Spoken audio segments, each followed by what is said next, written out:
Bien, bonjour à tous. Eh bien, je vais commencer cette première partie de mon cours, mais avant, je voulais rendre un hommage à mon collègue, à notre collègue qui a été assassiné lâchement par une monstruosité. En tant que mathématicien, on est d'autant plus touché par ce qui s'est passé, parce que notre métier, c'est de chercher la vérité, et on ne peut pas accepter qu'il y ait des ingérences, on ne peut pas accepter qu'il y ait des gens qui se permettent de nous empêcher de nous exprimer, et pour ça, je souhaite que ce genre d'événement ne se reproduise plus, et paix à son âme. Bien. Donc, mon cours s'intitule « Introduction sur les problèmes inverses et description de différentes approches ». En fait, il va y avoir deux parties. Une première partie que j'ai intitulée « Introduction générale », dans laquelle je vais faire un petit topo sur ce qu'on appelle problèmes inverses, et je vais axer la deuxième partie de cette introduction générale sur les opérateurs paraboliques, puisque je vais travailler essentiellement sur ces opérateurs, sachant, on le verra un peu plus loin, que les approches que je vous propose sont aussi exportables sur d'autres types d'opérateurs et d'autres types de problèmes. Donc c'est assez général, mais je vais me concentrer sur ce qu'on appelle un toy problème qui est issu de l'équation de diffusion. Alors, qu'est-ce que c'est qu'un problème inverse ? Il est de coutume de dire que les mêmes causes produisent les mêmes effets. Donc ça, c'est ce qu'on entend en général. Ce qui veut dire que, grosso modo, le problème direct est plutôt bien posé. Il ne peut pas y avoir d'erreur. Si on a les mêmes causes, on va avoir les mêmes effets. Par contre, on peut se poser la question légitimement, est-ce que les mêmes effets peuvent provenir de causes différentes ?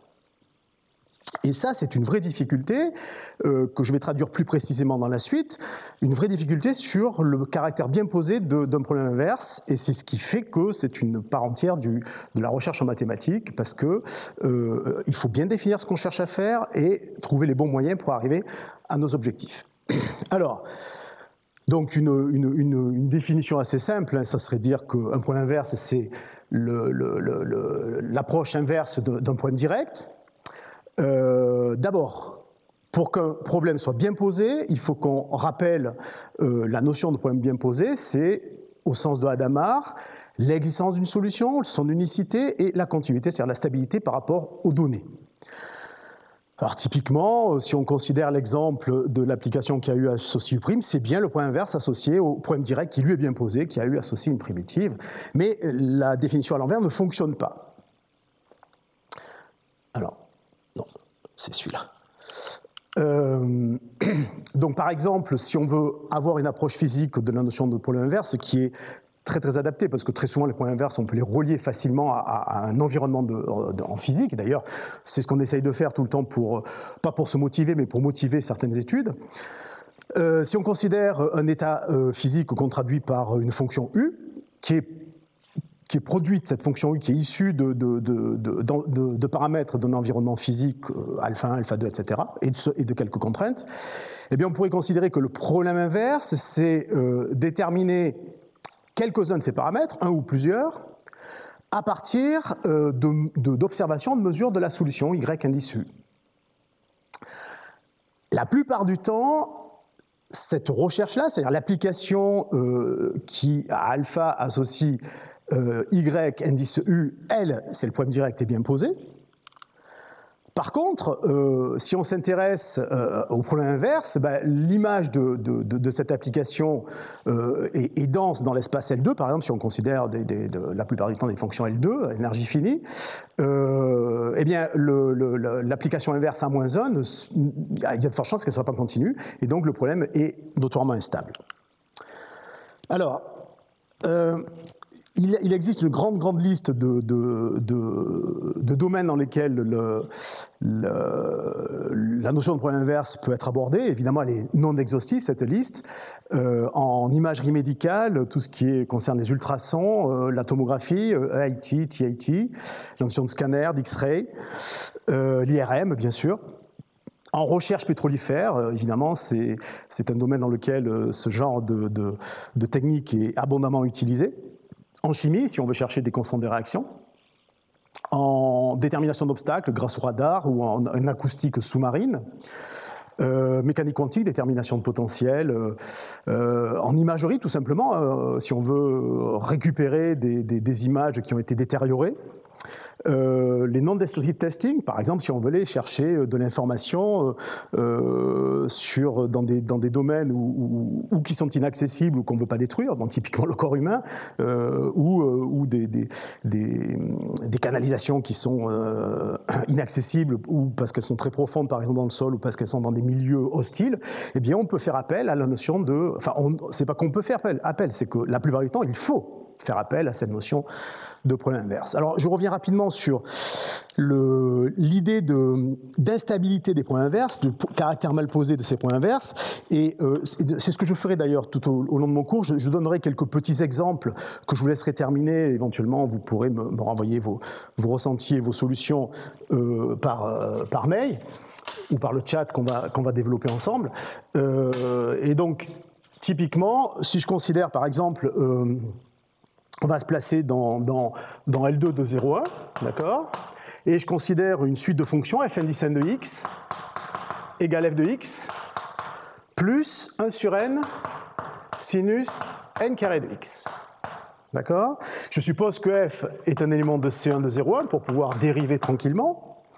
Et l'idée, c'est, vous vérifierez qu'effectivement, si je considère la norme de fn, la norme L2, la norme L2 de f moins fn et la norme F2, la norme L2 de f' moins f'n, hein, donc tout à l'heure je me suis intéressé à cette application dérivation, eh bien vous allez vérifier que, je vous laisserai faire les calculs, vous vérifierez qu'effectivement, même si on contrôle f moins fn, la norme de f moins fn, eh bien on ne pourra pas contrôler la norme de l'image, d'où problème de stabilité, problème typiquement qu'on rencontre dans l'étude des points inverses. Bien, alors, les objectifs dans l'étude d'un point inverse sont, en priorité, établir l'unicité, c'est-à-dire que, je reviens à mon problème physique, j'ai un problème de détermination de coefficients à partir d'observations de solutions, hein, observations que je peux trouver à partir de mesures de cette solution, ou partielle ou pas. Donc le premier objectif, c'est établir l'unicité du coefficient que je veux retrouver. Je veux être sûr que mon calcul va m'amener au bon coefficient et pas à un autre. Ça, c'est la première étape, et c'est l'objectif essentiel, on va dire, et si on arrive déjà à cet objectif, on a grandement rempli notre cahier de charges. Alors après, on peut améliorer ce premier résultat en établissant de la stabilité, c'est-à-dire de la continuité dans le problème inverse. Cette stabilité, elle pourra se traduire dans certaines situations, selon les techniques utilisées, par une inégalité de normes entre la norme de la quantité qu'on veut reconstruire. Hein. Donc, par exemple, si je vais me mettre ici cette fois-ci, si mon objectif, c'est de reconstruire un coefficient alpha à partir d'observations que je note y, d'accord?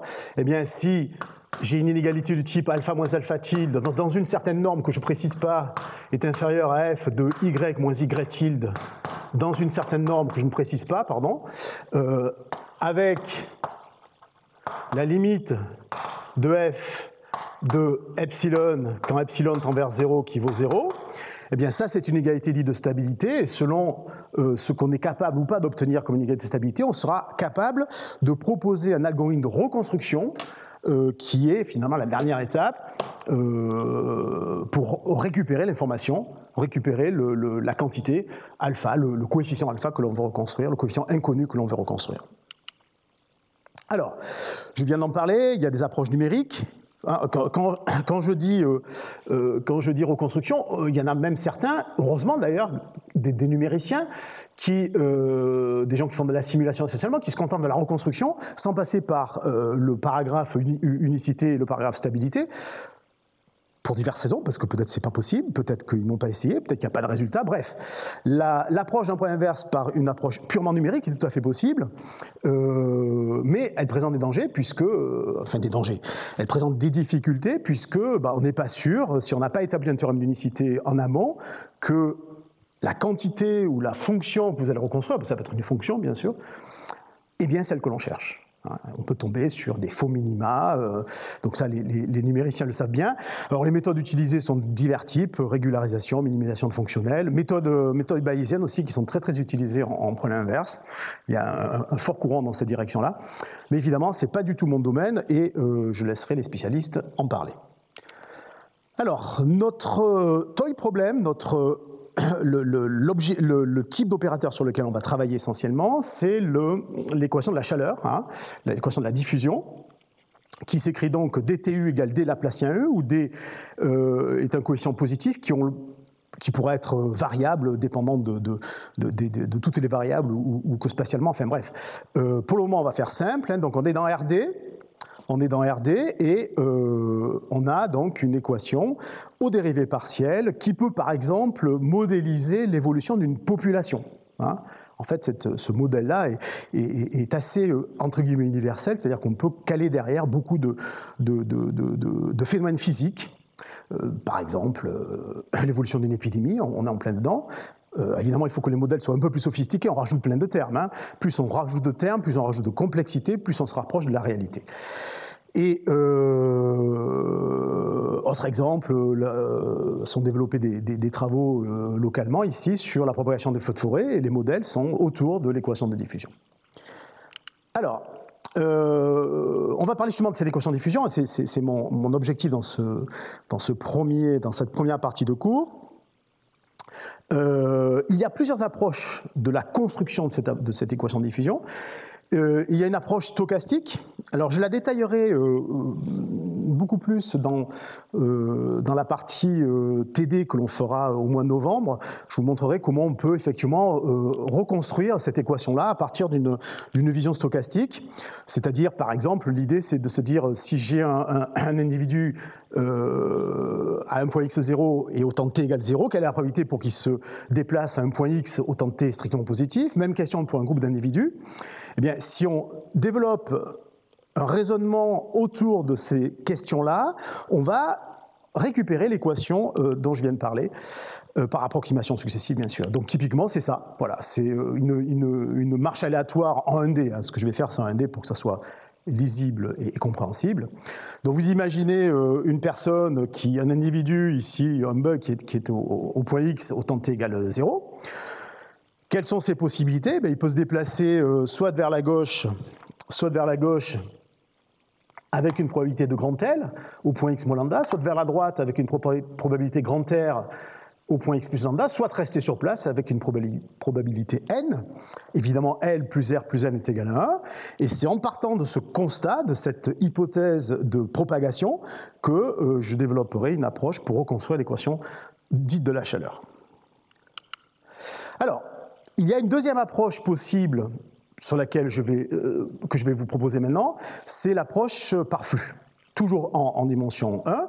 Donc l'approche par flux consiste à considérer le flux à travers une surface et considérer la loi de Fick qui dit que, je vais l'écrire ici, voilà, la loi de Fick qui dit quoi? Cette loi, elle associe le flux de particules à travers une surface. Donc, vous avez une surface, une interface, d'accord? Et vous avez des particules qui se déplacent de la gauche vers la droite, d'accord? Et le flux de ces particules est lié à la concentration de ces particules via cette formule, la loi de Fick, qui dit que J est égal à moins D de x et de t fois D sur dx de U de x et de t. Voilà, donc ça c'est la loi de Fick. Et on va voir comment, en raisonnant à travers grâce à cette loi, on va récupérer une formulation de l'équation de diffusion. Une formulation de l'équation de diffusion, parce qu'il y en a quand même plusieurs. Alors, ce modèle est quand même très lié à la notion de propagation de particules microscopiques. On verra que si on s'intéresse à des particules macroscopiques, on récupère une équation qui est assez proche, mais qui n'est pas tout à fait la même. Alors, comment va-t-on écrire tout ça? Eh bien, si je considère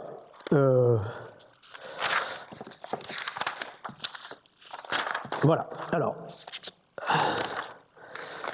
donc j'imagine que j'ai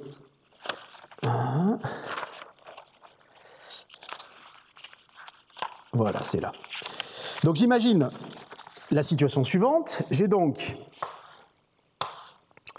ici U qui est la concentration, U de x et de t qui est la concentration de mes particules, et j'ai un domaine ici dans lequel je vais calculer le nombre de particules que je note n de t de x, donc entre le point x et le point x plus lambda. D'accord ? Eh bien, assez légitimement, on peut dire que le nombre de particules correspondant à cette portion que j'ai assurée peut s'écrire sous la forme n de t de x égale l'intégrale de x à x plus lambda de u de t de s ds. Alors, si on considère lambda petit, on va écrire en première approximation que ceci est peu différent de lambda fois u de t et de x. Donc n de t de x, dans une première approximation, on va l'approximer par lambda fois u de t de x. Alors ensuite, je reviens sur mon histoire de flux. Donc, je vais maintenant évaluer les flux, à travers cette paroi. Et ce flux à travers cette paroi, c'est donc le nombre de particules qui va bouger de la partie gauche à la partie droite. Et donc ça correspond par unité de temps. Et donc ça correspond formellement à la dérivée. Alors le bug, on n'a pas besoin de le voir là. Donc la dérivée en temps dn sur dt va être égale donc à j de t, donc le flux au point x, moins j de t au point x plus lambda. D'accord ? Donc je passe de gauche à droite et j'ai cette formule-là. Alors l'idée maintenant, c'est de dire, ok, j'ai proposé cette approximation pour grand N. Donc cette égalité peut s'écrire du de x et de t sur dt égale j de t de x moins j, c'est lambda ici, hein, moins j de t et de x plus lambda, le tout divisé par lambda. Et maintenant, évidemment, on va faire tendre lambda vers 0, et donc on récupère ici une dérivée partielle. Donc quand lambda tend vers 0, j'arrive donc à la formule suivante, d de u de x et de t sur dt, la dérivée en temps de ma concentration de particules est égale à donc d de j sur dx, dj sur dx. Et maintenant, je vais récupérer la loi de Fick qui me donne une formulation de j, donc j de x et de t, hein,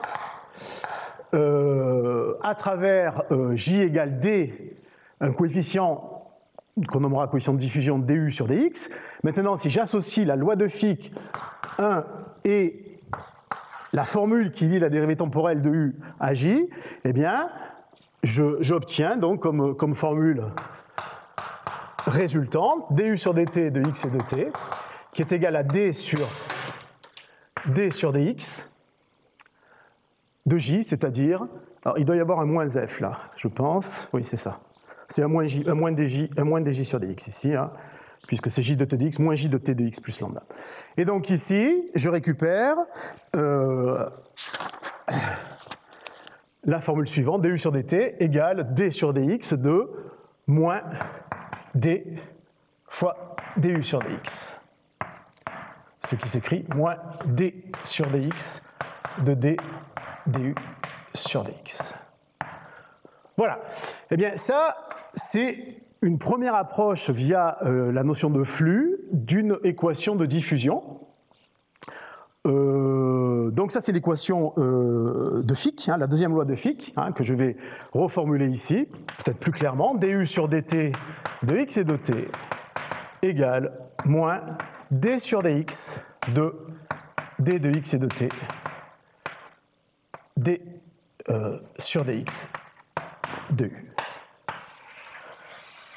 Alors, dans le cas particulier où grand D égale 0, dans le cas particulier où grand D égale 0, c'est pas très intéressant, mais dans le cas particulier où grand D est constant, donc si grand D est constant, eh bien, cette équation rejoint celle que je vous ai proposée tout à l'heure, hein, c'est-à-dire D de D2U sur DX2. Donc c'est la forme élémentaire, basique de l'équation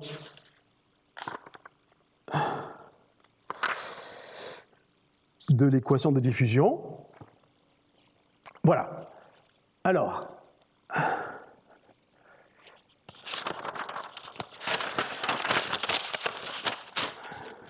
c'est ça, j'ai oublié un signe là. Dès le départ, excusez-moi, il y a un moins ici dans la loi de Fick, d'accord? Il y a un moins ici. Et avec le moins qu'il y a là, je retombe sur mes pieds, parce qu'ici, ce moins, il n'a aucune raison d'y être, d'accord? Ici, il n'y a pas de moins. Et là, je récupère bien l'équation que je voulais. Donc, je reprends. La loi de Fick, elle est ici, d'accord? Le calcul que je fais m'amène donc à la dérivée en espace de J avec un moins devant, et les deux moins se compensent et me donnent ce que je voulais. Voilà. Donc ça, c'est une approche via la notion de flux de l'équation dite de la chaleur, d'équation de diffusion. Alors, en fait, il y a plusieurs formulations, vous l'avez compris. Hein, il y a déjà ici au tableau, il y en a deux de formulations de cette équation dite de l'équation de la chaleur. En fait, on peut en formuler encore une autre, hein, qui est la formulation de Fokker-Planck. Alors celle de Fokker-Planck, elle est plus adaptée au modèle macroscopique. Donc typiquement, évolution d'une propagation de population, mais pas de bactéries. Une population humaine, par exemple, ou d'individus de type animaux. Et donc la loi de Fick n'entraîne pas. Donc la première, c'est dTu égale Laplacienne de D fois U. Et la seconde, c'est dTu égale ce qu'on vient d'écrire. Hein, c'est la divergence de D fois le gradient de U. Et D est aussi le... Alors dans un cas, on l'appelle coefficient de mobilité, mais c'est lié au modèle qu'il y a derrière. Dans le deuxième cas, on l'appelle un coefficient de diffusivité. Alors, si on rappelle la formule sur le Laplacien de U, on voit qu'en fait, il y a un lien entre la formulation dite de Fokker-Planck et la formulation de Fick. Donc, je vais les réécrire ici.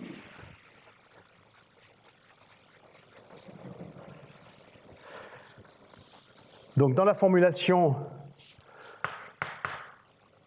du sur dt égale Laplacienne de du, donc d est variable, hein, d dépend de x et de t.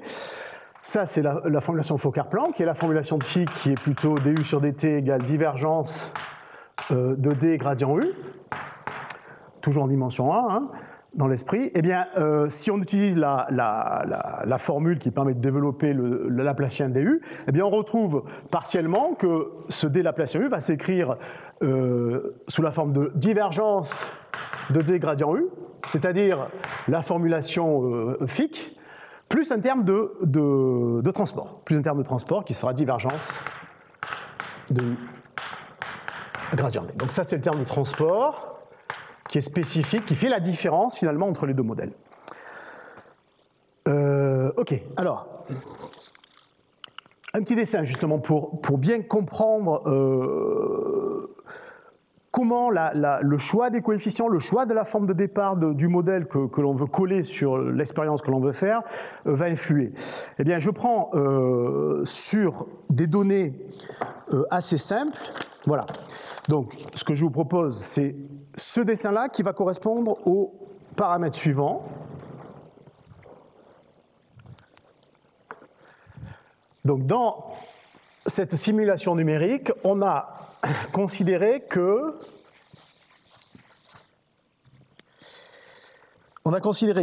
d de x, donc le coefficient qui dépend que de x, sous la forme 1 plus cos carré de x sur 2. Ensuite, la condition initiale, parce qu'on a besoin d'une condition initiale pour faire évoluer le problème, c'est exponentielle moins x, donc ça c'est pour la forme, hein, sur moins x sur racine de 3 au carré, et ceci est évalué au bout d'un temps t qui vaut 40 unités. Alors il y a une grosse différence évidemment entre les deux tracés. Le tracé de gauche correspond à un modèle de Fick, donc c'est-à-dire celui-ci, d'accord. Et le terme de droite correspond à un modèle de Fokker-Planck. Donc Fokker-Planck, je vous rappelle que, en fait, ce qui se passe, c'est qu'on a des pics de concentration et au contraire des creux. alors qu'on a une belle homogénéisation dans le cas de la courbe de gauche. Et en fait, ces creux, ça correspond assez naturellement, d'ailleurs, l'explication est assez naturelle. Vous imaginez une population, là où le coefficient de mobilité de cette population est le plus faible, eh bien la population ne va pas beaucoup bouger. D'accord ? Et donc elle va se concentrer. Donc ça veut dire que là où il y a des pics, ça correspond aux endroits du modèle, en espace bien sûr, où la population, où le coefficient de mobilité est le plus faible. Donc ça correspond aux situations où cette quantité-là est la plus petite possible. D'accord ? Et bien là, on a effectivement cette configuration qui n'a pas du tout la même allure qu'à gauche. Alors à gauche, c'est au contraire une diffusivité beaucoup plus lisse, hein, smooth, et typiquement, ça correspond justement au cas microscopique où vous imaginez la diffusion d'une goutte de peinture dans de l'eau, elle va se répartir uniformément, se diffuser uniformément. On n'aura pas du tout le cas de figure qui est proposé à droite. Voilà.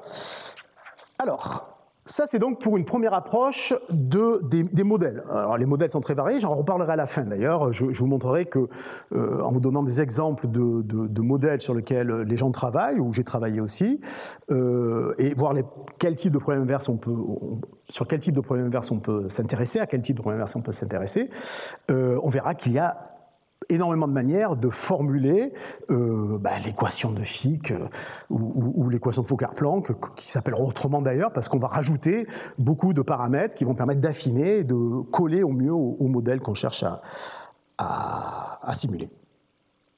Alors, ok, donc maintenant, on revient sur l'équation de base, hein, dtu égale Laplacien de U, j'enlève le 2, je fais d'égal 1 pour faire simple. Hein. Eh bien, on va avoir besoin de résoudre cette équation et donc de chercher une solution fondamentale. Donc cette partie-là, alors je vais l'écrire, la formulation de la solution fondamentale, parce que je vais en reparler un peu plus loin. Donc, on démontre, et ça, je vous le ferai soit par écrit, soit on le fera ensemble dans la partie TD, vous montrer comment on peut récupérer la formulation qui est proposée là, donc qui est phi, donc la solution fondamentale du problème dtu égale Laplacien de U s'écrit 1 sur racine de 4πt exposant d exponentielle de moins x2 sur 4t modulo x2. On est en dimension 1, mais cette formule se généralise. Et on a comme propriété que vérifie cette solution fondamentale, c'est que l'intégrale de, quel que soit t positif, l'intégrale de phi de x de t dx est égale à 1. OK. Donc on a cette solution fondamentale à notre disposition pour cette équation-là. Notre objectif, c'est évidemment d'aller résoudre des problèmes de Cauchy. Hein, il faut des problèmes structurés dans lesquels j'ai une condition initiale. Et donc, voilà, maintenant on s'intéresse au problème de Cauchy, donc dtu égale Laplacien de U sur Rd, et on impose une condition initiale qui est u de x de 0 égale u0 de x. Eh bien, on va déduire de cette solution fondamentale la forme d'une solution générale de cette équation, avec la condition initiale u en 0 qui vaut u indice 0. Et tout ça, c'est pour commencer à détailler la particularité des solutions d'une équation de la chaleur, hein, d'une équation de diffusion, qui ont des aspects spécifiques. C'est-à-dire que, en termes de régularité, par exemple, on trouve dans les solutions de l'équation de la chaleur des résultats de régularité qui sont absolument intéressants et qu'on n'a pas pour l'équation des ondes, par exemple, hein, ou l'équation de Schrödinger. En fait, on verra, alors pourquoi je parle aussi de cette recherche de la régularité des solutions, c'est parce que dans les méthodes que je vais vous proposer dans la suite, eh bien, certaines nécessitent plus de régularité des solutions que d'autres. Et donc, la question c'est est-ce qu'on sera capable d'apporter cette régularité dans les solutions ? Dit autrement, quelles conditions faudra-t-il imposer à la condition initiale, au domaine sur lequel on travaille, parce qu'on travaillera après essentiellement, mais pas que, sur des domaines bornés. Voilà, toutes les questions qui se posent sont aussi liées à la régularité des solutions. Donc il faut déjà avoir une bonne idée de la forme des solutions, quand on sait l'exprimer, ici c'est assez facile, et la régularité de celle-ci. Donc, qu'est-ce qu'on prouve dans le cas qui nous intéresse ici ? Ben d'abord que on est capable de formuler sous réserve que U0 soit suffisamment régulière, donc que U0 soit dans l'espace C inter L infini, donc c'est pas extrêmement exigeant, mais c'est quand même un peu exigeant, eh bien on est capable de d'écrire voilà, on est capable d'écrire une solution du problème de Cauchy que vous avez sous les yeux, sous la forme, donc phi est là, d'accord? Donc U de t de x, en fait, on peut la formuler à l'aide de cette écriture-là, que je vais noter pour l'exploiter un peu plus loin, intégrale sur RD de exponentielle de x moins y au carré sur 4t fois u0 de y dy. En fait, c'est un produit de convolution entre phi, donc c'est en fait phi convolué avec u0 au point tx. D'accord? Alors avec l'hypothèse u0 continue dans L infini, eh bien on récupère comme première propriété que u est C infini dès que D, donc U cette solution, hein, et C infini, ce qui est assez remarquable quand même, dès que T est strictement positif. Dès qu'on s'éloigne, dès qu'on dépasse le cadre de la condition initiale, donc dès qu'on laisse vivre le système, eh bien on a affaire à une fonction qui est C infini. Ben ça vient de la forme de la solution. L'application qui est sous le signe intégral est infiniment dérivable et ces dérivés sont uniformément bornés dès que t est strictement positif. Donc en appliquant les théorèmes de dérivation sous le signe intégral, eh bien on récupère immédiatement la première propriété, donc U qui est C infini dans 0 ouvert infini croix RD. Ensuite, U vérifie l'équation, ben évidemment, puisque c'est ce qu'on cherche, U vérifie l'équation dtu égale Laplacien U, ben ça vient essentiellement du fait que phi vérifie l'équation dtu dt égale Laplacien phi, c'est la solution fondamentale, et du fait que U, ce n'est rien d'autre qu'une la convoluée de phi avec U0. Donc quand on écrit dtu moins Laplacien phi, on récupère en fait dt phi moins Laplacien phi convolué avec U0, qui est évidemment identiquement nul. Donc la deuxième propriété est vérifiée rapidement. La troisième. Alors la troisième est liée à, évidemment, est liée à la continuité de U0. Donc nous on sait que quel que soit epsilon positif, eh bien il existe un delta tel que si x est plus petit que delta, eh bien U de x et de t moins U0 de x est plus petit que epsilon. Ça, c'est la continuité de U0, pardon. U0, alors, c'est pas comme ça que je vais la formuler. C'est la continuité...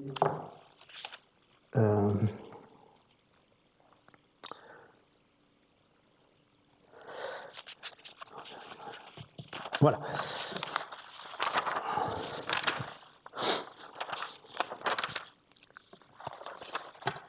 C'est ça. Donc j'écris la continuité en un point x0. Hein. J'écris la continuité en un point x0. Et donc U0 est continu au point x0. Donc, quel que soit voilà, U0 de x moins U0 tout court,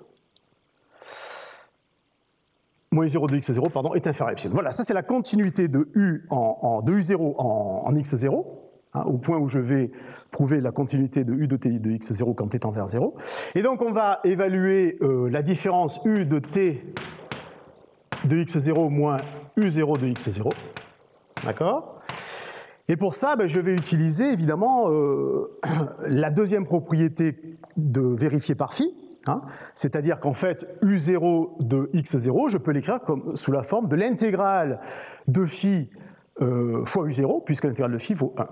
Donc ça, en fait, on peut l'écrire directement sous la forme de l'intégrale sur RD de phi de t de x0 moins y facteur de U0 de x0. Là, il doit me manquer quelque chose. Non, c'est ça. c'est ça. Donc U0 de Y, pardon, moins U0 de X0. Voilà. dy. Alors, on va profiter d'abord de la continuité de U0 en X0. Et donc, on va découper cette intégrale en deux intégrales. Une première intégrale autour de X0, dans une boule de centre X0 et de rayon delta, pour pouvoir exploiter la continuité. Donc ici, je vais évidemment avoir la même quantité que je vais appeler Q, d'accord? Donc c'est l'intégrale de Q, plus l'intégrale sur le complémentaire de ma boule dans RD, d'accord, de la même quantité. Alors cette intégrale 1 et l'intégrale 2, je vais les traiter séparément. Alors l'intégrale 1, eh bien je vais exploiter la continuité de U0, et donc I1 va être plus petite que, en module, va être plus petite que epsilon, l'intégrale de phi, t x0 moins y, dy sur RD. Mais ça, on sait que c'est égal à 1. Donc, on peut majorer facilement I1 par epsilon. Pour I2, eh bien, on va faire un petit changement de variable. Donc, I2, c'est la même intégrale, mais cette fois-ci sur le complémentaire de la boule de centre x0 et de rayon delta. Et donc, I2, je vais cette fois-ci la majorer par... Alors d'abord, les deux termes, la valeur absolue de cette différence, je vais la majorer par 2 fois, on est dans L infini, sur les hypothèses sur I0, on est dans L infini, donc 2 fois la norme à l'infini de U0, on va dire, d'accord, fois l'intégrale de ce qui reste, c'est-à-dire l'intégrale sur RD privé de la boule de centre x0 et de rayon delta, de exponentielle moins x0 moins y au carré sur 4t. Et fois le coefficient que j'ai oublié, qui est celui-ci. Hein. Donc je vais le reprendre ici. Donc I2, c'est plus petit que 2 fois la norme U0 à l'infini, fois 1 sur racine carrée de 4 pi t. Puissance d, fois ceci. Ben là, on va faire un petit changement de variable pour estimer cette intégrale-là. Donc on va poser z égale x0 moins y sur 2 racines de t. D'accord? Donc ici, c'est dy. Hein. Et donc avec ce changement de variable, eh bien, cette intégrale peut être estimée par 2 normes infinies de U0. Alors, il reste tout calcul fait, 1 sur racine de pi puissance d, intégrale de exponentielle de moins module de z au carré, dz. On sait que cette intégrale, donc sur le complémentaire de la boule, hein, privé de la boule de centre. Alors cette fois-ci, évidemment, le centre a changé. Hein, ça sera la boule de centre 0 et de rayon delta sur racine de t, sur 2 racines de t. D'accord? Eh bien, ça, quand t est envers 0, évidemment, cette intégrale converge. Donc, quand t est envers 0, ici, j'ai une boule dont le rayon tend vers l'infini. Et donc, quand t est envers 0, cette quantité, on peut l'estimer aussi petite que l'on veut, donc elle tend vers 0. Voilà, donc j'ai ici l'avant-dernier résultat.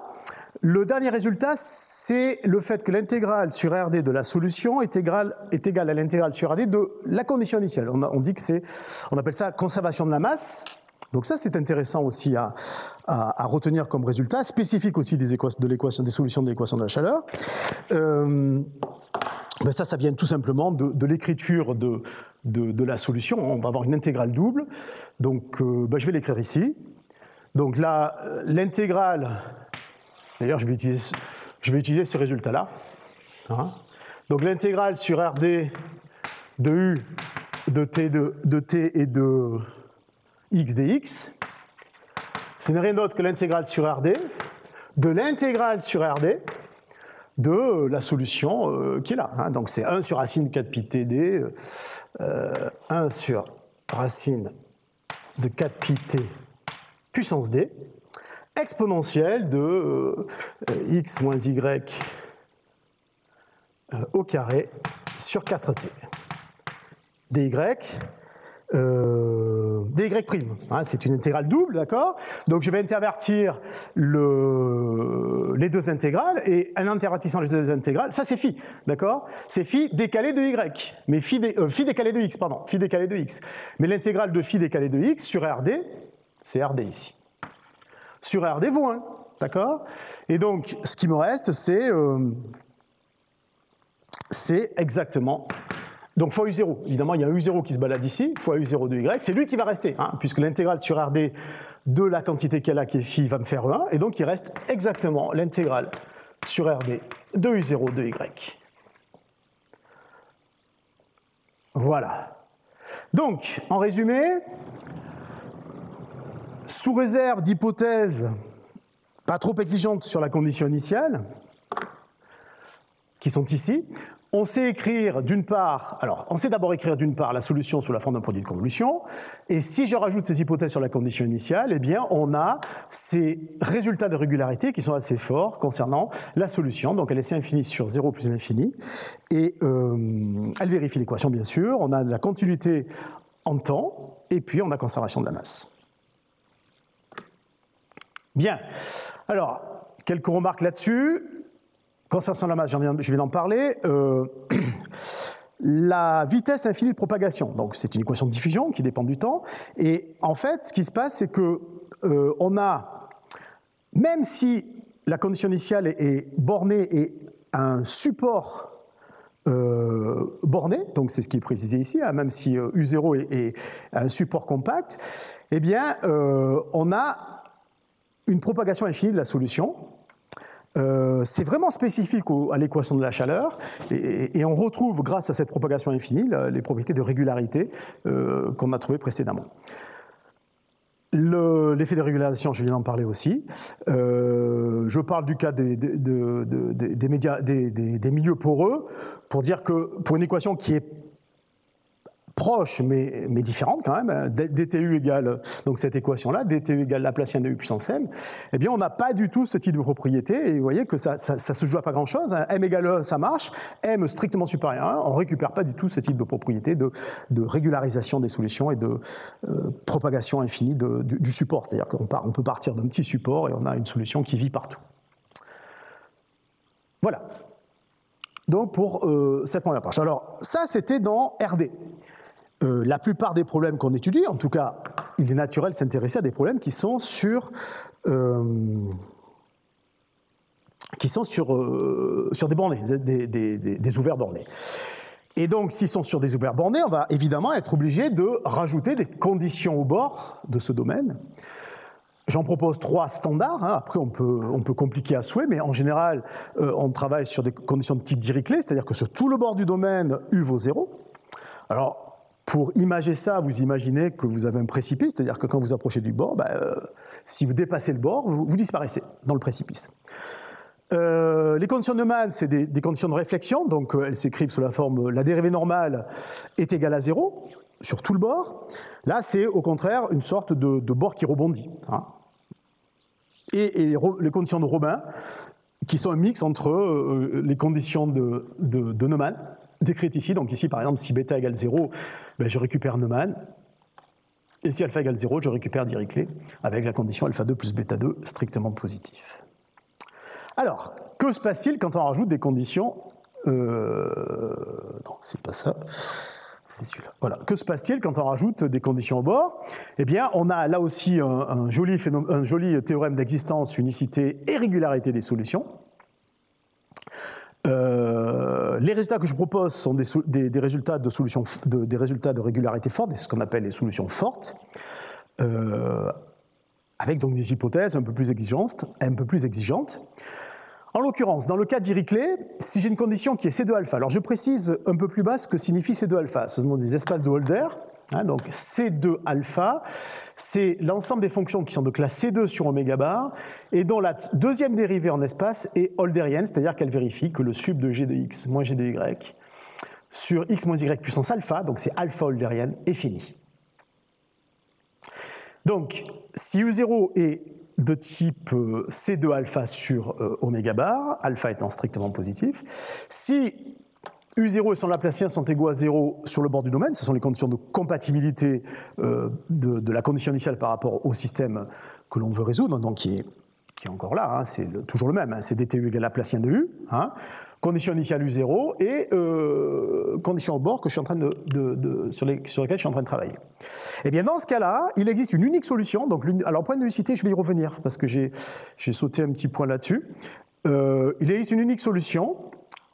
Dans C12 de R plus croix oméga bar, d'accord, c'est-à-dire que donc c'est C1, alors cette notation C12, ça signifie que, c'est précisé ici, voilà, C12 correspond aux fonctions continues sur R plus, donc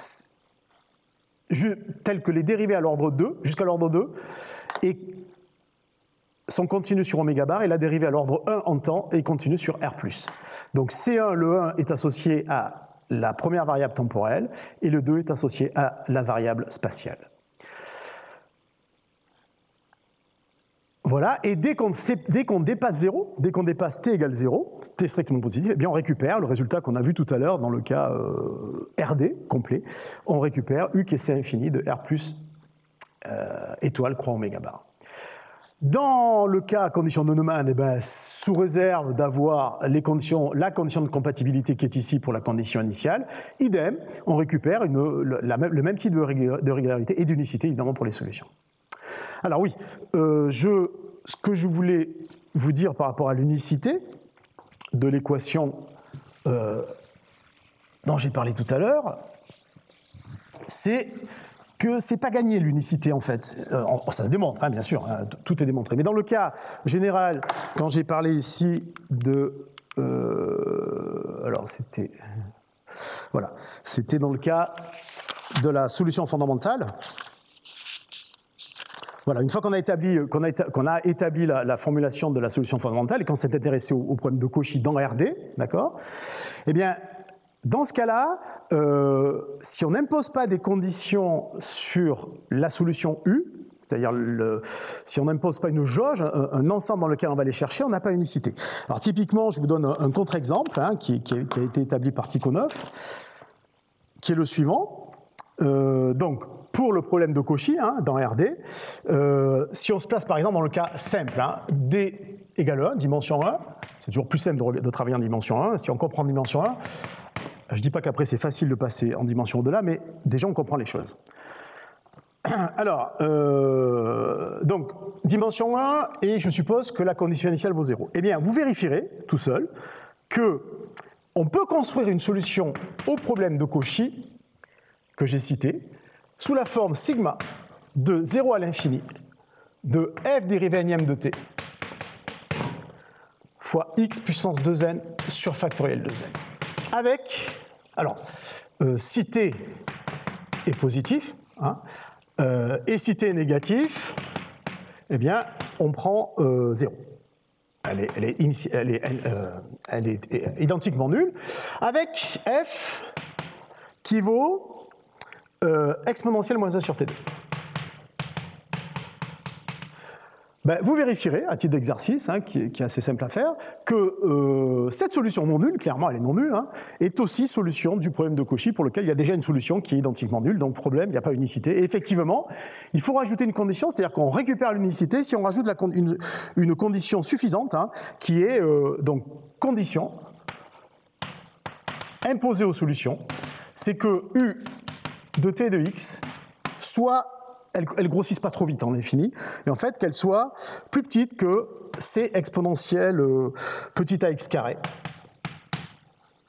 C'est ça, petit ax carré, pour tout est positif, d'accord, c et a étant strictement positifs, d'accord. Donc ça veut dire qu'on travaille dans une classe de fonctions qui n'explose pas trop rapidement à l'infini. Bon, on n'est pas trop exigeant, hein, la contrainte est vérifiée par beaucoup de fonctions, mais voilà, l'unicité elle n'est pas naturelle. Hein. Bien, alors, Ok, donc on a ces résultats de régularité qui sont quand même assez intéressants, hein, qui nous disent que si on choisit bien nos conditions initiales, eh bien, on peut récupérer assez rapidement de la régularité. Alors, je vais maintenant m'intéresser un peu plus à des modèles particuliers. Hein. C'est typiquement le modèle suivant.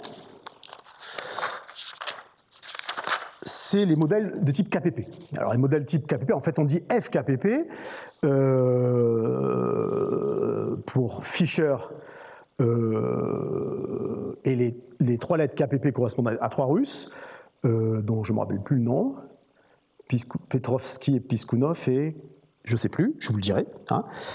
Bref, il se trouve que ces chercheurs ont développé le même modèle en même temps, et donc on les associe assez naturellement à leurs initiales, bon, sachant qu'on parle plutôt de modèle KPP, surtout quand on va exposer dans les contrées de l'Est. Hein. Alors, donc ces modèles KPP, eh bien, ils vérifient, donc ils sont de la forme DTU, donc je reviens ici, voilà, ben, ils sont écrits au tableau, mais je vais un peu plus parler du terme de réaction, le terme de réaction qui s'appelle f de x et de u. Donc ce terme de réaction, c'est lui qui va permettre de fitter, de coller au plus près du modèle que l'on veut reproduire. Hein. Et particulièrement dans les propagations de populations, quelles qu'elles soient des populations d'individus, d'insectes, de graines ou de bactéries, eh bien, plus on est précis dans le terme de réaction, plus il est complet, plus on va être précis dans le rendu des résultats. Et donc, qu'est-ce qu'on appelle un terme de réaction de la forme FKPP? Eh bien, il doit vérifier un certain nombre d'hypothèses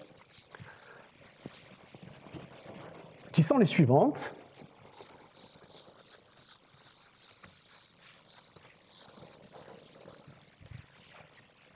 Alors,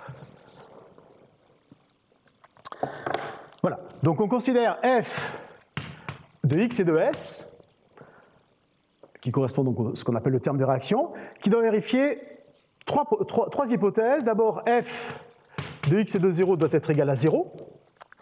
Ensuite, il existe un réel strictement positif grand M tel que, quel que soit S plus grand que M, eh bien f de x et de s, et quel que soit x, hein, quel que soit x appartenant à oméga, ou à R, si je présente tout dans le cas de la dimension 1, c'est plus simple. Eh bien, f de x et de s est négatif. Et enfin, dernière propriété, toujours quel que soit x appartenant à R, eh bien, l'application qui est à S associe f de x et de s sur S est décroissante, quel que soit S positif.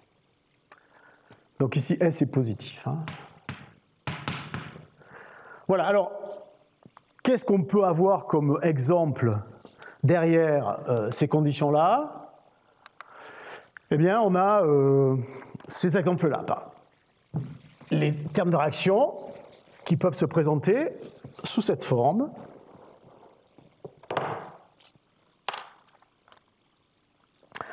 F, donc exemple, f de x et de u égale C fois U, facteur de M moins U. En fait, à quoi correspond graphiquement ces conditions, hein, graphiquement, ça veut dire que votre fonction f doit démarrer, alors donc ici c'est S, hein, doit démarrer de 0, d'accord, f de x0 est égal à 0, et ici, elle doit passer sous cette tangente, d'accord, et puis il existe un point M strictement positif, au-delà de laquelle f décroît. Eh bien, ici, typiquement, avec ces positifs, cet exemple-là rentre dans le cadre des trois contraintes imposées. Et alors, pourquoi je parle avec insistance de ces modèles? D'abord parce que je commence à bien les connaître, et aussi parce que quoi? Ah oui, c'est ça. Et aussi parce que ils contiennent en leur sein une information remarquable. C'est-à-dire que on a démontré que la partie linéaire de ce terme de réaction, hein, qui vérifie ces hypothèses-là, donc de f de x et de u, la partie linéaire de f de x de u régit le comportement asymptotique de la solution. Autrement dit, si on connaît la partie linéaire, ici typiquement c'est CU fois n, d'accord, ou on peut aussi l'écrire comme ça, c'est alpha U moins gamma U carré, hein, d'accord, sous forme développée, c'est ça. Donc c'est cette partie-là qui nous intéresse, et la connaissance de alpha qui n'est pas obligatoirement une constante. Hein. Évidemment, l'intérêt c'est de travailler avec des coefficients qui sont variables. Eh bien, la connaissance de alpha permet, si je parle d'une population, si je considère que mon modèle c'est celui de l'évolution d'une population, la connaissance de la partie linéaire, c'est-à-dire donc de alpha, nous permet de savoir à l'avance le comportement futur de la population. C'est-à-dire qu'on saura, si on connaît alpha, si cette population va s'éteindre rapidement ou si au contraire elle va perdurer. Évidemment, ça, quand on s'intéresse par exemple à une épidémie, c'est très important de connaître alpha. Et là, on commence à voir poindre la notion de problème inverse. On ne les connaît pas, ces coefficients, hein, quand c'est une population inconnue qui arrive sur le terrain, là, les paramètres, on ne les connaît pas, le terme de réaction, on ne le connaît pas. Comment le récupérer ? Et comment, une fois qu'on l'a récupéré, à partir de quelles informations le récupérer, quelles informations disponibles le récupérer, et une fois qu'on l'a récupéré, la théorie nous dit qu'on a des informations très fortes sur le comportement ultérieur de la solution du problème. Bien, alors, c'est ces modèles-là qui vont nous intéresser, et donc, assez naturellement, on s'intéresse aux résultats de régularité associés à ces modèles-là. Donc, si on a un premier théorème qui nous dit que si f vérifie que f, sa dérivée par rapport à la deuxième variable est dans C d'oméga bar croix R, si elle est Lipschitz, et que U0 et C2 alpha et vérifie les conditions de compatibilité, quelles qu'elles soient, eh bien on a une solution unique dans C1 de R plus croix oméga bar. Notez bien que c'est C1 de R plus et pas de 0 plus l'infini. Alors, en fait, on s'intéressera assez naturellement au problème parabolique. Donc, vous avez vu qu'il y avait plusieurs formulations de l'équation dite de la chaleur, de l'équation de diffusion. Et en fait, tout ça, toutes ces équations, on peut les ranger dans la classe des équations paraboliques. Les équations paraboliques donc, qui s'écrivent sous la forme dtu plus lu égale f de x de t, d'accord ? L étant un opérateur différentiel qui est défini ici, donc qui a des termes du second ordre, qui peuvent être très sophistiqués. Hein. Ici, on a une matrice, d'accord ? Matrice, des termes du premier ordre, d'accord ? Et des termes d'ordre 0. Donc ici, vous avez la forme la plus générale de ce qu'on appelle un opérateur parabolique. Pour que ça soit un opérateur parabolique, évidemment, il faut qu'on ait quelques conditions vérifiées. Donc ça, c'est la forme divergentielle, avec donc une dérivée, c'est la dérivée par rapport à x du produit de certains coefficients, fois la dérivée de u par rapport à x, enfin xi, xj ici. Et la forme non divergentielle, c'est celle-ci. D'accord ? Ce qui diffère entre les deux, c'est les termes d'ordre 2. Alors, pour avoir à faire un opérateur parabolique, eh bien, il faut que L, l'opérateur différentiel que je viens de citer, vérifie la condition de cette inégalité d'uniforme la condition uniforme parabolique, inégalité de traduction du fait qu'il est un opérateur parabolique, c'est que sigma de AIJ, xi, xij, il existe des états strictement positifs tels que cette inégalité soit vérifiée pour tout xi appartenant à Rn. Voilà, donc ça c'est le format général des opérateurs paraboliques. Et là aussi c'est assez naturel puisqu'on ira piocher dans ces opérateurs-là. Là j'ai commencé à vous en décrire quelques-uns, mais la grande famille est décrite par cette définition-là. Il est naturel de se poser la même question que celle qu'on s'est posée juste avant, c'est-à-dire quid de la régularité des solutions quand j'ai un opérateur beaucoup plus général qui reste parabolique, mais donc avec des coefficients en grande quantité, des coefficients d'ordre 2 pour les termes d'ordre 2, des coefficients pour les termes d'ordre 1. et pas uniquement des coefficients pour les termes d'ordre 0, comme c'était le cas ici.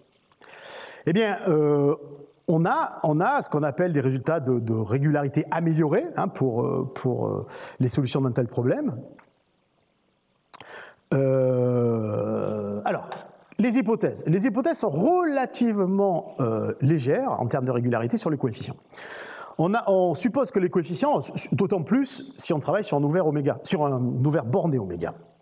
Donc, ce qu'on impose aux coefficients AIJ, BI et CI, donc à la matrice, au vecteur BI et au coefficient C, qui peuvent dépendre donc de l'espace et du temps, c'est d'être dans L infini d'oméga croix 0t. On impose la matrice asymétrique et on impose la condition initiale, vous voyez, pas de grosse condition, hein, c'est qu'elle soit L2 d'oméga et que le terme de réaction soit lui aussi L2 d'oméga croix 0t.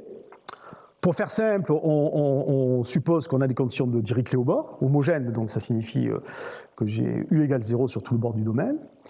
Si on définit la forme bilinéaire associée à l'opérateur elliptique précédent, et U et V sont dans H01, ici, cette forme bilinéaire est définie pour U et V qui appartiennent à H01 de oméga. Bien. Alors, premier résultat. On dit que, alors on va commencer par parler de solutions au sens faible du problème précédent. Hein. Donc le problème précédent, c'est le problème qui est écrit ici, hein, c'est-à-dire c'est le problème 4. Hein. Donc mes références dorénavant, les solutions dont je vais parler, ce sont les solutions de ce problème 4, donc qui est le problème DTU plus Laplacien U, plus LU, Laplacien pourquoi pas, mais c'est un cas très simple. LU, donc, enfin ça serait moins Laplacien au passage. L étant cet opérateur elliptique qui vérifie la condition, uniforme de parabolique ici, qui est décrite ici. Eh bien, on dit qu'une solution à ce problème 4 est dite solution faible, si U, qui appartient à cet espace U' appartenant à celui-ci, vérifie pour tout V dans H01 d'oméga, U' V crochet dualité, plus B de UVT, B étant la forme bilinéaire que j'ai définie avant, égale F contre V, avec U de 0 qui vaut U0. Donc ça, c'est une solution au sens faible, et c'est grâce aux solutions au sens faible qu'on va construire des solutions au sens fort, avec la régularité voulue. Donc le travail est assez technique et long, hein. Donc je vais simplement donner les résultats. Je donnerai des références, de toute façon, de tout ce que je raconte, je donnerai les références correspondant au calcul que je n'ai pas détaillé. Donc quelle est la stratégie pour partant d'une solution faible, reconstruire une solution au sens fort avec la régularité avec une certaine régularité? D'abord, on prouve donc l'existence et l'unicité de solutions faibles, donc du problème 4 toujours. Ensuite, donc la première étape consiste à construire des approximations de Galerkin, donc dans des espaces dimension finie. Et puis, grâce à des inégalités d'énergie, on prouve des estimations de la norme dans les espaces qui nous intéressent, de la solution faible qu'on a trouvée. Voilà la stratégie pour construire de l'improved regularity. Voilà. C'est ça. Donc, l'hypothèse extérieure, on va dire, c'est que on a une solution, on suppose qu'il existe une solution qui tend vers 0 quand x tend vers l'infini.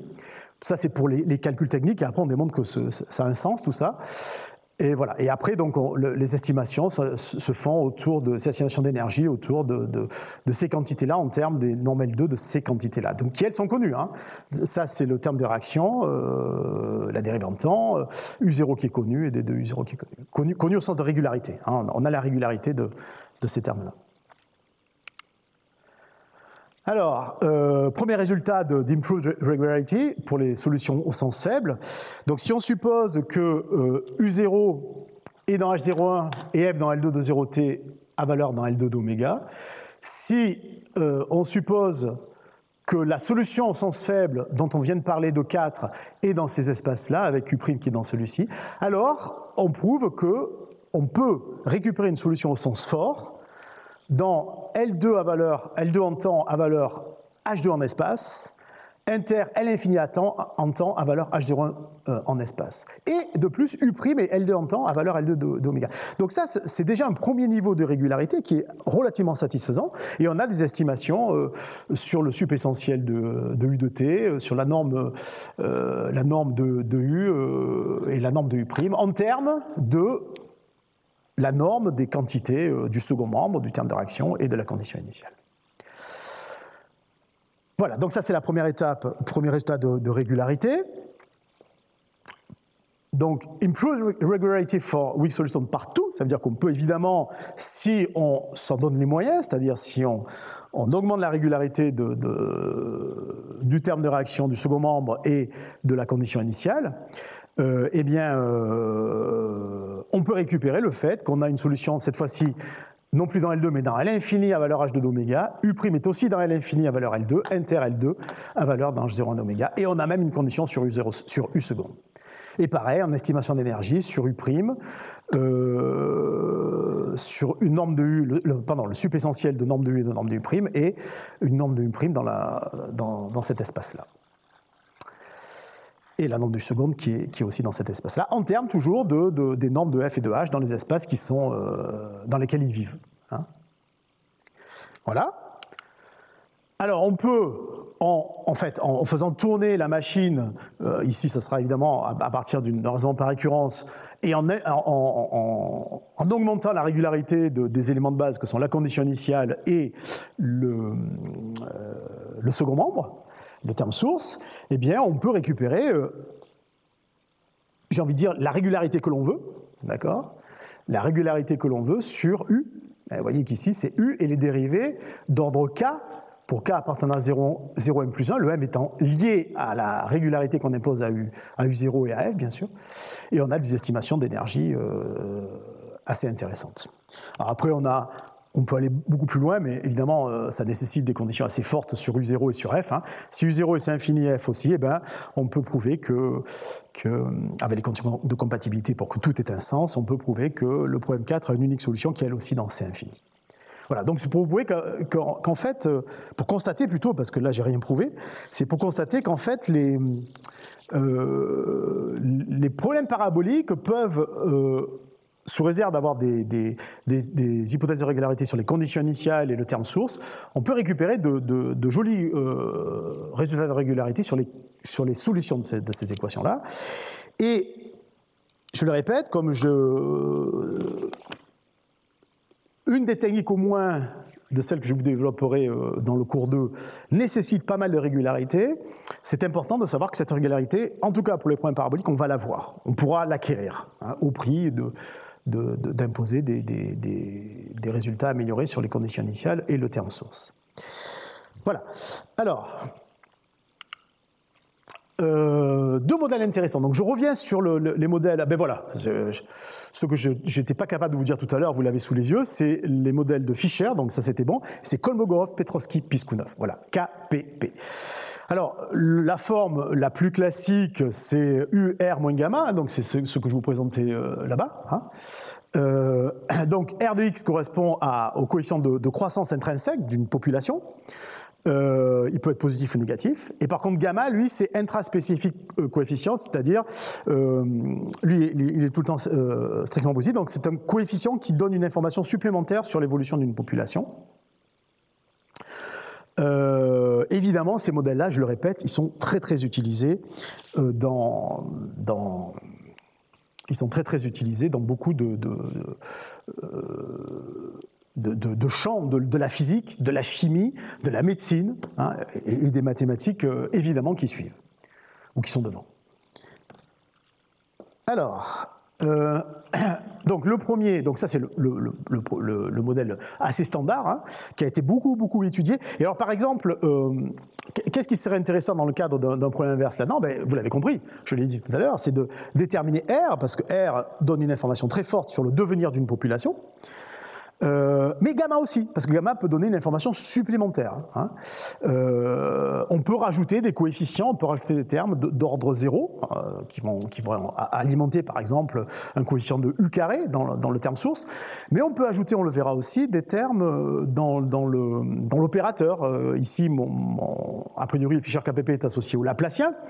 Mais si on considère un opérateur parabolique un peu plus sophistiqué, on pourra avoir par exemple des coefficients à reconstruire qui sont dans la partie principale de l'opérateur, donc l'ordre 2 par exemple, ou l'ordre 1. Évidemment, la difficulté n'est pas la même. Hein. Reconstruire un coefficient d'ordre 0, comme c'est le cas ici, et reconstruire un coefficient au sein de la partie principale de l'opérateur, c'est un peu plus délicat. Enfin, en tout cas, en termes d'hypothèse, c'est très différent. Alors, le deuxième modèle qui est intéressant et dont je vous parle tout de suite parce que je le connais bien, je l'ai étudié, et j'ai envie de dire, il est assez d'actualité, c'est le modèle Lotka-Volterra. Donc, on considère, pour commencer, un modèle 1D, d'accord, qui considère une seule espèce. Donc là, vous avez un joli Laplacien, d'accord, puis ici, vous avez donc du FKPP, hein, puisque vous avez un terme d'ordre 0 qui est composé d'un terme en U et d'un terme en U carré. Donc ça, c'est l'intrinsic growth rate, et là, c'est l'intraspécifique. OK. Imaginez que cette première espèce, on la connaisse bien, d'accord, et puis, il y a une nouvelle espèce qui arrive, qui est totalement inconnue, et qui vient percuter la première, qui vient se propager, qui vient perturber la stabilité existante avec la première espèce. Eh bien là, on peut modéliser cette interaction et ce qui va apparaître avec le modèle dit de Lotka-Volterra, qui se traduit de la manière suivante. Donc vous avez ici une équation qui régit l'évolution de U, mais qui est liée à V, qui est elle-même solution d'une équation d'une équation parabolique, mais dans laquelle apparaît U, ici. Donc c'est un problème lié, hein, c'est un système pas fortement lié ici, puisque les liens se font sur les termes d'ordre 0, on peut trouver des problèmes beaucoup plus compliqués, hein, mais c'est déjà pas mal. Donc ce système-là, vous avez donc des coefficients qui lient les coefficients U et V, les solutions U et V, pardon. Donc A12 et A21 sont les coefficients qui vont permettre aux solutions U et V d'interagir, d'accord ?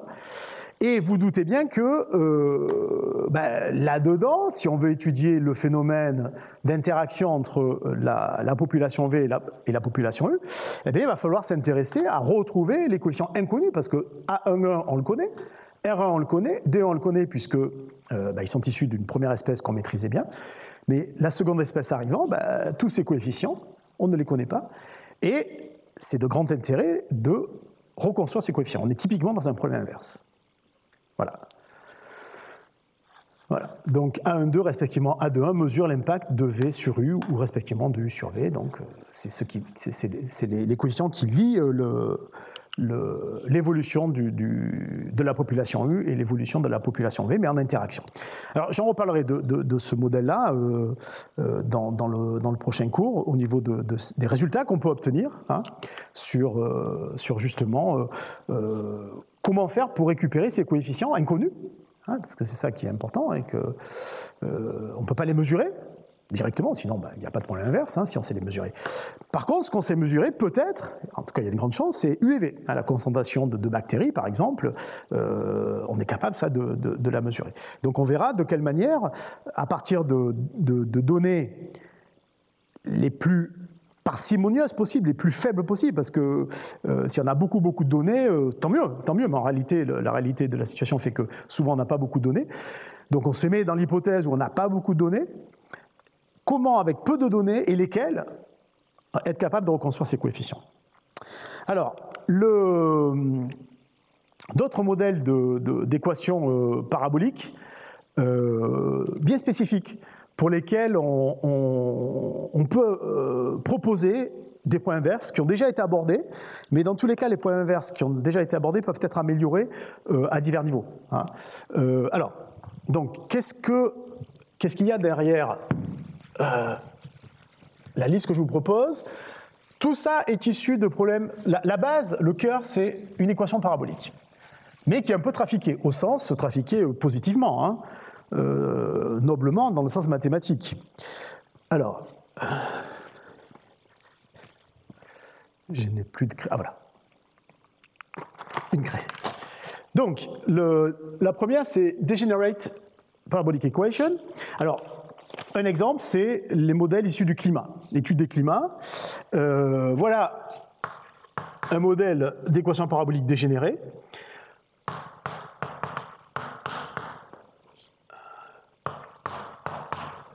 D'accord, donc ça c'est un modèle divergentiel. Donc U dérivé en temps, je me place en dimension 1. Hein, là. Et typiquement, les modèles de climat peuvent se ramener à des modèles paraboliques dégénérés en dimension 1. Égale, donc un terme source, qui peut dépendre de U. Hein. Voilà. Alors j'ai des conditions au bord que je ne vais pas détailler parce que ça serait trop long. Hein, des conditions au bord. Alors le bord ici, donc le problème est posé sur moins 1, 1, 3, 0. D'accord, donc ici les bords c'est moins 1 et 1. Donc des conditions au bord que je ne détaille pas. Et une condition initiale. Donc on a un problème de Cauchy qui est bien posé. Hein. Voilà. Pourquoi on appelle ce modèle dégénéré? Ben, clairement, vous voyez qu'il y a un problème au niveau du coefficient de diffusion. C'est que quand x égale 1 ou moins 1, ben, ce terme-là s'annule. Et ça, c'est pas possible. Ça ne rentre pas dans le cadre des hypothèses sur l'ellipticité dont j'ai parlé avant. Donc, il y a une dégénérescence, et ça s'étudie. Les solutions ont des propriétés spécifiques. Hein, on ne récupère pas toutes les propriétés que celles que l'on a vues, en particulier les propriétés de régularité. Il faut tout reprendre, en fait. Hein, quand on a de la dégénérescence, il faut tout reprendre. Et alors, qu'est-ce qui peut être intéressant là-dedans? C'est de reconstruire, par exemple, là-dedans, dans reconstruction du terme source, ce terme-là, d'accord?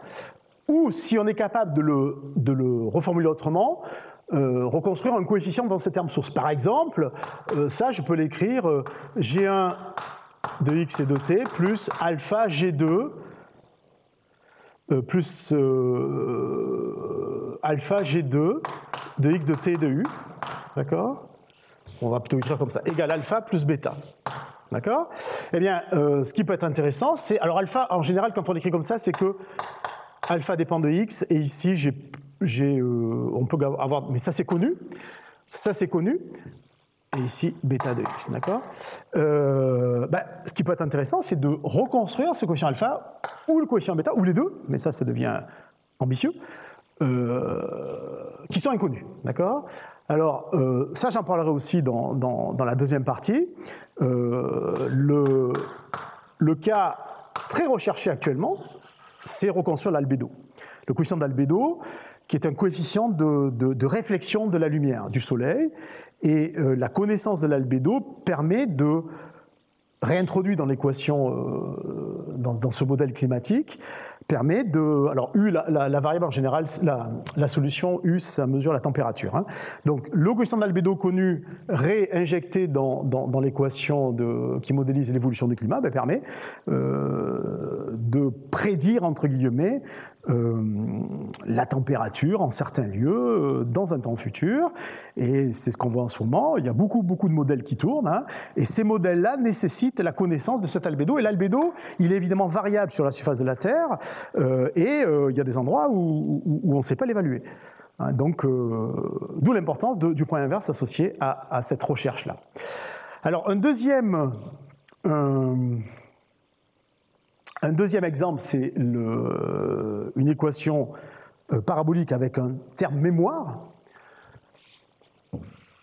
Alors, quelle tête ça a? Et quel type de point inverse on peut aborder?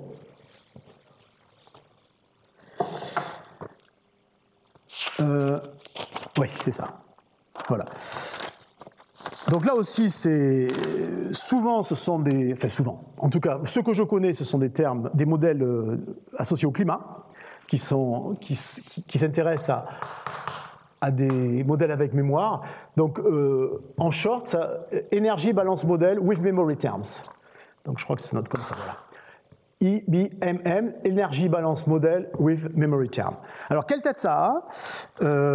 Eh bien, ça a la tête suivante. D'abord, le terme mémoire, on l'écrit sous la forme, donc temps, espace, en dimension 1, température.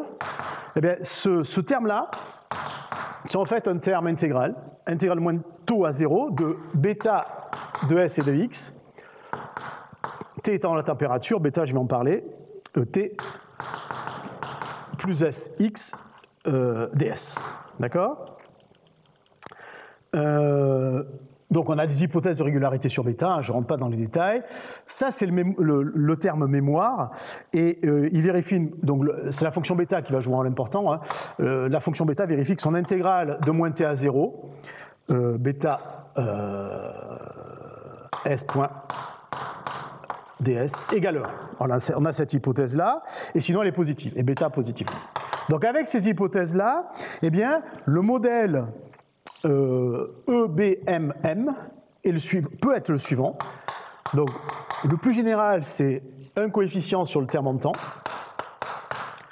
d'accord, qui dépend de x et de h, du terme mémoire, est égal à, alors je vais mettre dt sur des taux, pour qu'il n'y ait pas d'ambiguïté, hein, parce qu'il va y avoir la température là-dedans, donc ici d'ailleurs c'est pas U, c'est grand T, T la température, c'est D sur dx d'un certain coefficient de diffusion, donc là il n'y a pas de dégénérescence. Hein. On peut associer les deux d'ailleurs, on peut imaginer un modèle qui d'ailleurs je crois que ça n'a pas été fait, qui associerait le terme mémoire et la dégénérescence. Donc D sur dx de K de x fois dt sur dx, donc ça c'est le terme d'ordre 2 en espace, plus un terme source dans lequel on a un peu de tout. On a t, on a x, on a grand T, et surtout on a h qui est le terme mémoire. Donc le terme h qui est là, le terme h qui est là. Alors ça, c'est intéressant dans l'étude du climat parce que ce terme mémoire, il permet finalement de récupérer de l'information sur un temps passé. Cette intégrale-là fait que, grâce à bêta et grâce à l'intégrale qui va... Donc, ça, c'est le temps présent. T égale 0, c'est le temps présent. Et ça, c'est le temps passé. Donc, on va chercher de l'information dans le temps passé. Et cette information, on va la réinjecter dans l'équation grâce au modèle qu'on a écrit là. Voilà. Et donc là aussi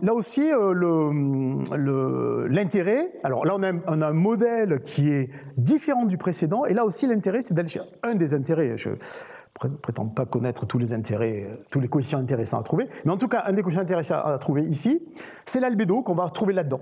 L'albédo peut être inclus là-dedans, le coefficient d'albédo. Ce modèle est très utilisé par les climatologues. Hein. Les modèles avec dégénérescence, je ne sais pas. En tout cas, ils sont utilisés par les mathématiciens, c'est sûr. Et le mix des deux serait intéressant à voir ce que ça donne, puisqu'il y a des résultats de problèmes inverses sur les problèmes dégénérés, des résultats de problèmes inverses sur les modèles avec terme mémoire, et je ne crois pas qu'il existe des résultats sur les problèmes mixés. Voilà. Alors ensuite, les modèles avec dérivés fractionnaires. Alors ça, c'est très très très à la mode, hein, les modèles avec dérivés fractionnaires.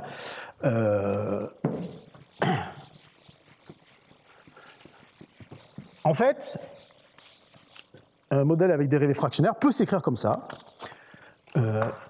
Donc on est toujours assez proche d'un modèle parabolique. Hein.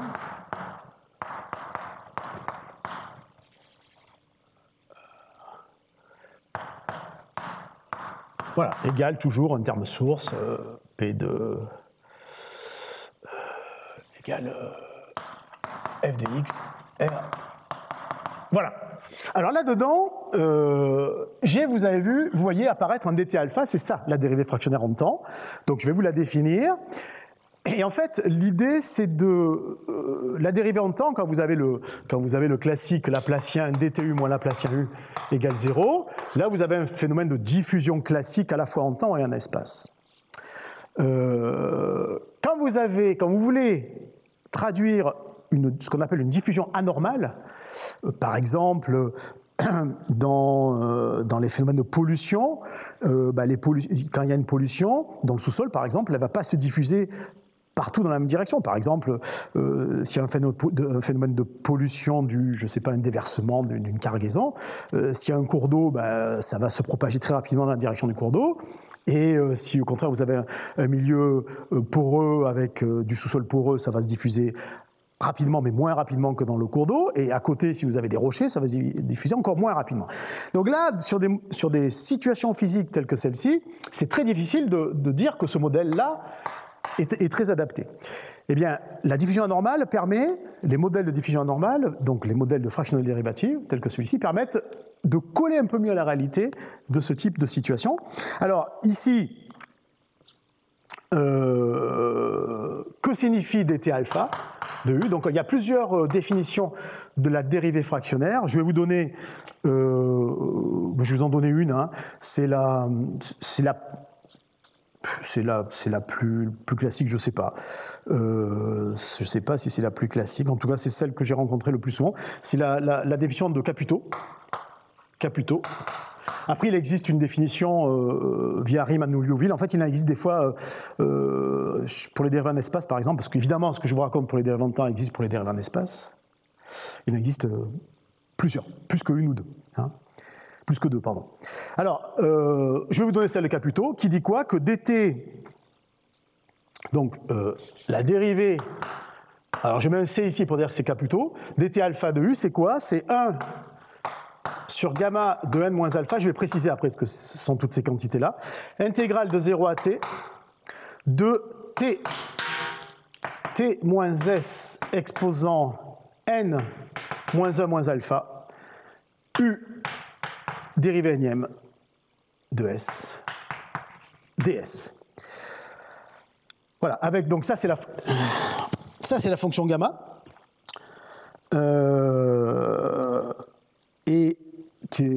Donc gamma, je rappelle ce qu'est la fonction gamma. Donc gamma de z, c'est l'intégrale de 0 à l'infini de t puissance z moins 1 exponentielle moins t dt. D'accord? N, c'est la dimension. Non, pardon, n, c'est... Oui, c'est ça. Oui. Non, c'est pas la dimension. N, pardon. Si alpha égale n... Non, n, c'est un paramètre ici. Et donc, justement, si alpha égale n, en fait, vous voyez que c'est très... Ici, ah oui, ça, j'ai pas eu besoin de le rappeler, mais ça, c'est la dérivée énième, d'accord? Donc, en fait, on n'est pas loin de la dérivée énième, mais on n'y est pas. Donc, en fait, ici, dans cette définition, alpha désigne l'ordre de dérivation, et si alpha égale n, je récupère exactement la dérivée énième.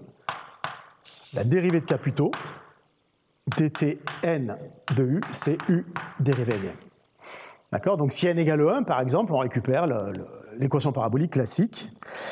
Voilà. Donc après, il y a une autre définition, je ne vais pas rentrer dans les détails. Bref, ça c'est donc une équation parabolique avec dérivée fractionnaire en temps. On peut parler de généralisation avec les dérivées en espace qui sont elles aussi fractionnaires, et on peut mixer les deux. Alors là c'est un modèle assez complet. Hein.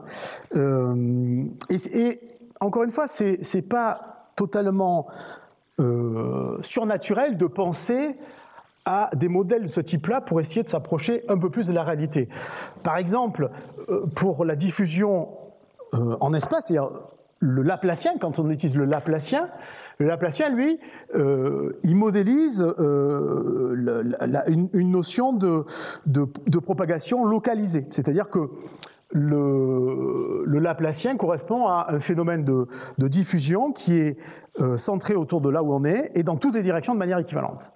Or, la réalité, par exemple, si vous imaginez une propagation de graines, hein, si vous voulez voir comment une graine potentiellement bonne ou mauvaise, je ne sais pas, va se propager dans un espace donné, la propagation de cette graine, une fois qu'elle est lâchée par son support, qui peut être un arbre ou une plante, elle va dépendre très fortement du vent, donc dans une certaine direction, de la pluie, de la pente, enfin de beaucoup de notions qui enlèvent l'idée de propagation uniforme dans toutes les directions.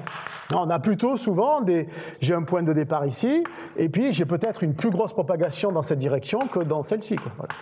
Et bien ça, si j'utilise autre chose que le Laplacien, ça paraît adapté. Donc ça c'est le Laplacien, et là c'est autre chose. Donc, autre chose, ça peut être la dérivée fractionnaire. Mais ça peut être aussi le point 4, c'est-à-dire un noyau de diffusion, de dispersion. Donc l'idée, c'est que là, j'ai pas de saut dans la propagation, là, j'ai des sauts. D'accord ? Là, j'ai pas de saut, là, j'ai pas de saut, et là, j'ai des sauts. Donc évidemment, le saut provoqué par un phénomène physique. Hein. Donc évidemment, le Laplacien n'est plus du tout adapté. Et là, on pense à des représentations du terme de diffusion. Donc à la place du Laplacien, des Laplaciens, on va plutôt, alors je ne mets pas équivalent parce que c'est faux, on va plutôt associer un noyau de dispersion, c'est-à-dire qu'on va avoir une intégrale. Par exemple, je peux vous proposer l'idée suivante. Donc d j étoile U moins U. Donc ici, j'ai le modèle standard des Laplaciens U, et puis un modèle avec noyau de dispersion, d'accord ? Donc ici, c'est un noyau de dispersion.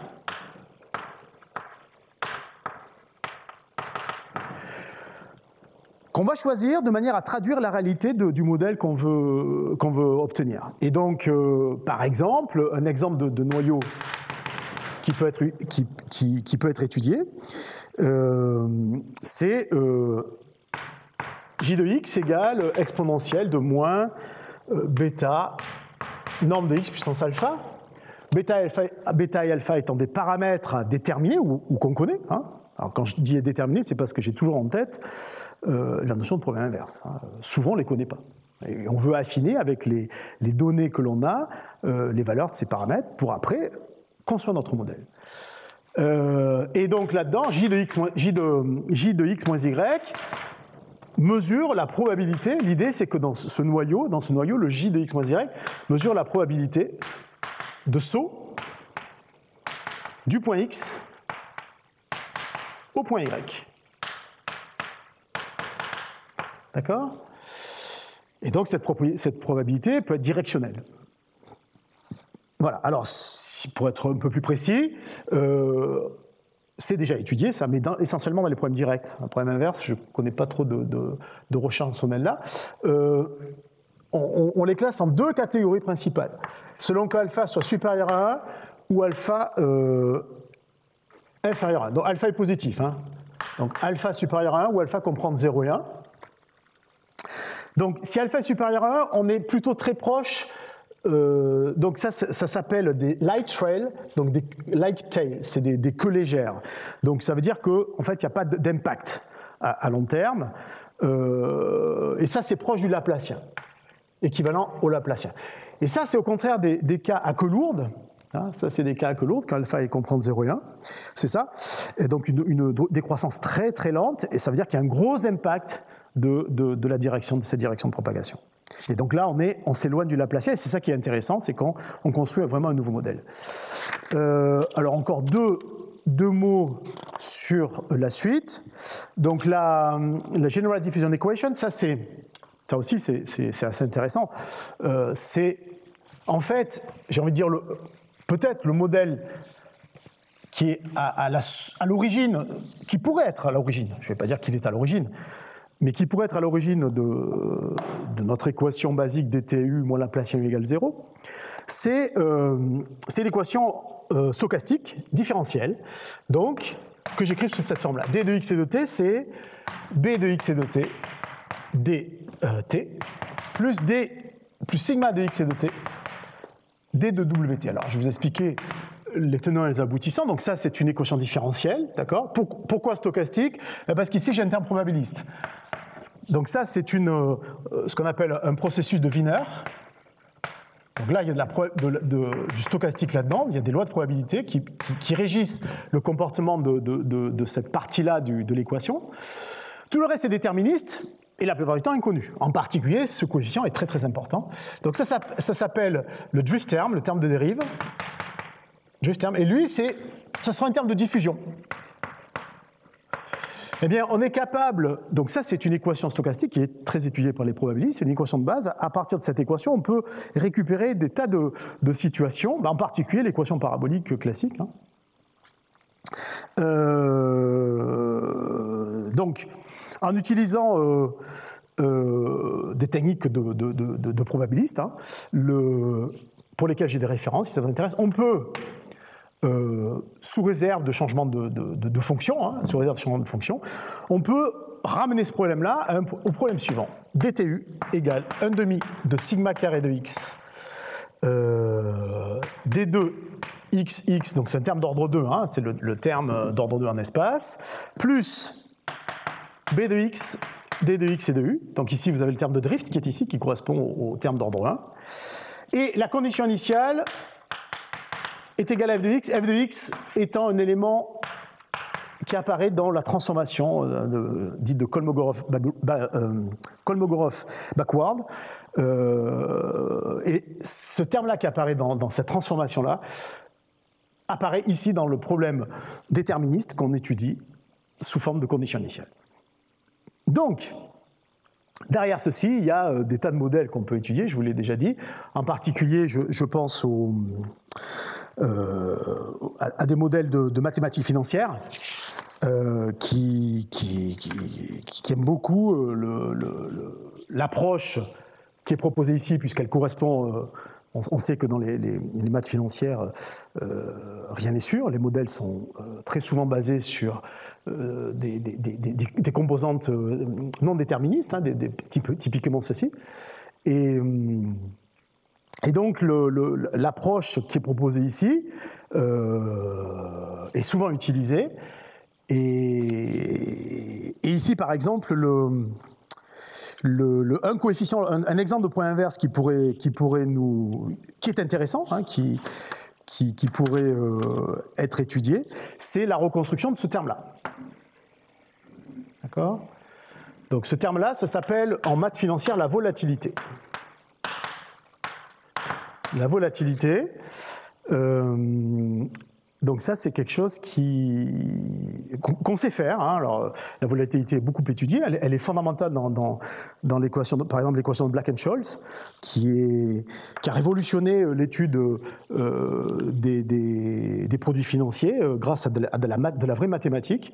Dans l'équation de Black-Scholes, un des éléments remarquables, c'est celui-ci. Remarquable au sens où on ne le connaît pas. Les financiers, ils paieraient cher, c'est le cas de le dire, pour le connaître. Donc il est estimé plus ou moins bien, et cette volatilité, elle est très importante, et si on sait la reconstruire, ben, on peut gagner beaucoup de sous, ou être content déjà. Bon, tout ça, c'était dans des domaines bornés, y compris les modèles climatiques. Évidemment, les modèles non bornés ont tout leur intérêt. Donc, je n'ai pas vraiment le temps d'en parler, parce que ça fait déjà un moment que je parle, là. Juste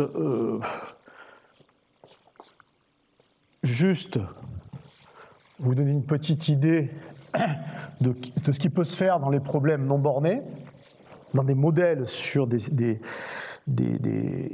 ouverts non bornés. Par exemple, dans R tout entier, déjà, dans R tout entier, évidemment, on n'étudie pas de la même manière un problème parabolique sur R tout entier que sur un borné. D'accord ? Ça, c'est clair. Et sur R tout entier, l'idée, c'est de dire, OK, je pars toujours sur DTU moins Laplacien U égale F de X et de U. D'accord ? Donc, un problème assez basique, mais là-dedans, j'ai beaucoup de richesse, hein. Je peux mettre beaucoup d'informations à trouver. L'idée, c'est de chercher des solutions sous une forme particulière. C'est des ondes de propagation. Et d'une certaine forme. Donc on cherche des solutions sous la forme front wave,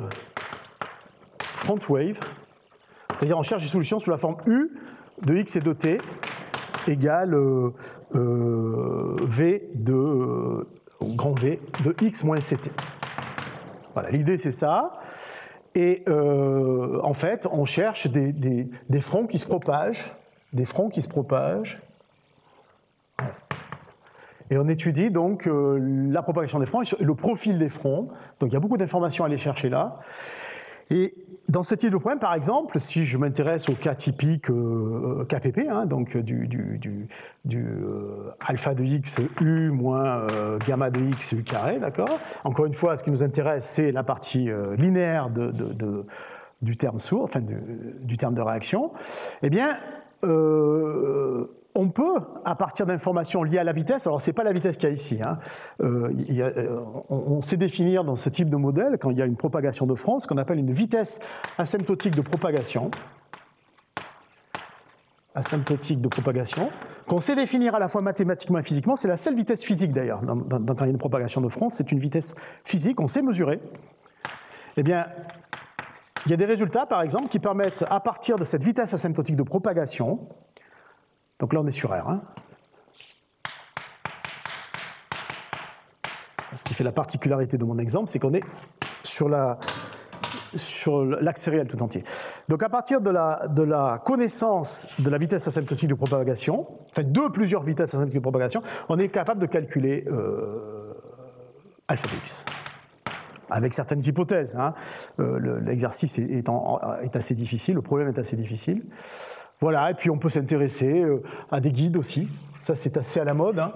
Les guides pour justement penser propagation à travers le guide, donc des guides associés à l'équation de la chaleur, et imaginer reconstruire des coefficients de, par exemple, là, pour le coup, quelque chose que je connais bien, si je considère la reconstruction d'un coefficient de la partie principale, c'est-à-dire dtu moins divergence c de x gradient u, d'accord, en dimension quelconque, hein, égale 0 pour faire simple, hein, à partir d'observation de la solution, observation de u, sur une partie du bord. Hein, le challenge, c'est qu'on a un domaine infini et on ne peut pas observer sur l'infinité du domaine. Ça, ce n'est pas réaliste. Et donc, le challenge, c'est à partir de l'observation ponctuelle, quand je dis ponctuelle, c'est localisé plutôt, et sur le bord, parce qu'on ne peut pas pénétrer, hein, c'est non destructif. Donc, observation de U sur une partie du bord, récupérer C de X.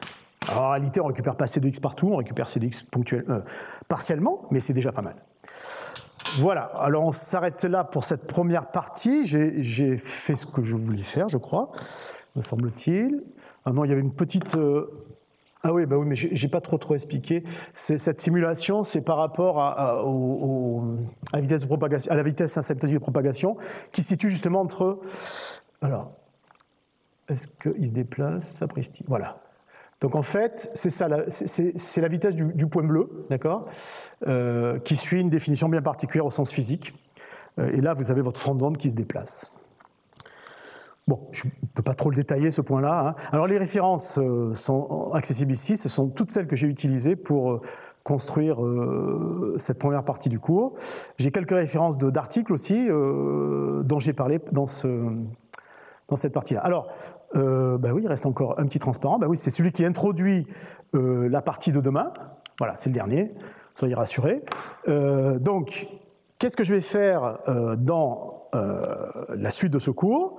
Je vais maintenant vraiment parler de point inverse au sens pratique, c'est-à-dire comment, à partir d'observations d'une solution, et lesquelles, reconstruire un ou plusieurs coefficients de l'équation, qui ont leur intérêt, parce que, voilà.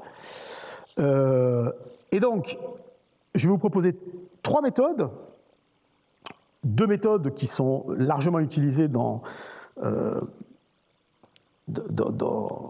domaine des acteurs des points inverses, et une méthode qui est un peu plus récente, hein, qu'on a développée avec un de mes collaborateurs, et je vais les comparer entre guillemets, c'est-à-dire que je vais partir d'un même toy problème, c'est-à-dire le même problème qui est ici, hein. Vous voyez, donc un problème basique, l'opérateur est réduit à sa plus simple expression, et ce qu'on veut faire ici, c'est reconstruire ce qu'on appelle le potentiel, c'est-à-dire le terme, hein, c'est le terme qui était important, rappelez-vous, dans mes modèles FKPP. Donc ici, ce qu'on veut reconstruire, c'est le coefficient, le potentiel, le coefficient du terme U, terme d'ordre 0. Et en utilisant le moins possible d'observations. C'est ça qui va être la clé. Alors après, est-ce que, pour les méthodes que je vais vous proposer, il faut à minima obtenir un résultat d'unicité, sinon on n'a rien obtenu. Après, on peut enrichir le résultat avec de la stabilité, et puis évidemment la reconstruction, ça je la laisse aux numériciens. Voilà. Eh bien écoutez, à très bientôt pour la partie 2 de ce cours. Merci.